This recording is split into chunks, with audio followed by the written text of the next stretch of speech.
Hello kabayan! Good morning! Kamusta po kayo? Welcome back sa ating channel. At kung hindi ka pa nakapag-subscribe ay please click mo na po yung subscribe button and bell notification button para updated ka sa mga next videos na i-upload ko. Thank you so much, and for this video, ayan, nandito po ako ngayon sa aking GCash account dahil isi-share ko po sa inyo itong about sa GForest. At alam nyo ba na sa ating paggamit ng ating GCash account ay pwede tayong makapag-plant ng tree gamit ang ating GCash account. So, ang kailangan lang po natin gawin is every time na gagawa tayo ng transaction dito sa GCash, like pay bills, load, buy load, or cash in, ganyan, ay makakapag-earn tayo ng points. And kapag na-accumulate natin yung mga points, ma-equivalent yon na mga kinds of trees na pwede nating itanim. So, mag-earn lang tayo ng points and bahala na silang magpapatanim nun. So, ayan, nandito tayo sa ating GCash dashboard. So, click lang natin itong GForest. So, by the way, meron na po akong isang tree na na-plan. So, nito ko lang din to na-try. So, ang tagal ko ng user ng GCash pero hindi ko agad naisip itong GForest. So, ayan, dahil nga meron na akong mga transaction na nagawa sa previous days. So, click lang natin yan and may madadagdag siyang points. Ayan. Ayun, nakita nyo, nag-a-add siya doon kung ilan na yung total na energy.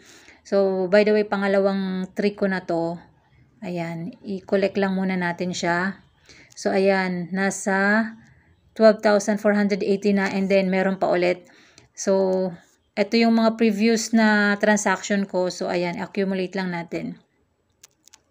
And, okay, collect lang natin ng i-collect kasi ilang weeks din akong hindi nakapag-collect dito sa aking GForest. So, ayan, meron na tayong 14,431 na energy. So, check natin dito sa plant a tree. Ayan, tingnan natin. So, ito yung mga trees or puno na pwede nating ipatanim.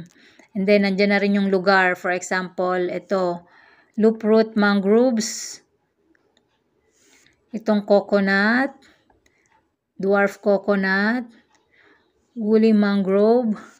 Ayan. So, check natin yung history. Etong mga history, ito yun kung ano yung mga energy points na nakuha mo sa pay bill, sa bank transfer, cash in, send money, buy a load. Ayan. Dito mo makikita lahat. And, punta naman tayo sa my profile. So, ayan. Kasi meron na akong naitanim nung nakaraan. So, seedling keeper na tayo. So, dito tayo sa pangalawa. Ayan. Meron pala siyang mga rank by rank.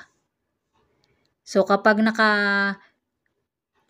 tanim ka na ng 3 puno, so, nursery protector ka na. So, ayan. So, dito naman, pag-click natin dito sa achievements. So, ayan, ito yung regular badges. So, meron na nga akong isang certificate. So, nakalagay dito, earn a badge today. Your contribution mean a lot. Do green activities to unlock badges and celebrate your milestone. So, click natin yan. Ayan, ito po yung aking certificate na katunayan na meron na pa akong isang puno na pinapatanim. Last December 2024 sa Negros Occidental yung pinili ko. At, ayan, meron ding certificate number, ganyan. And nakalagay dito, this certificate is awarded to, and then, thank you for your part in helping GCash rebuild Philippine forest. Ayan. And planted by GCash na siya. So, if every time na makakapag kayo ng isang puno, so meron kayong achievement na certificate. So, ito wala pa. Okay. Punta tayo dun sa plant a tree.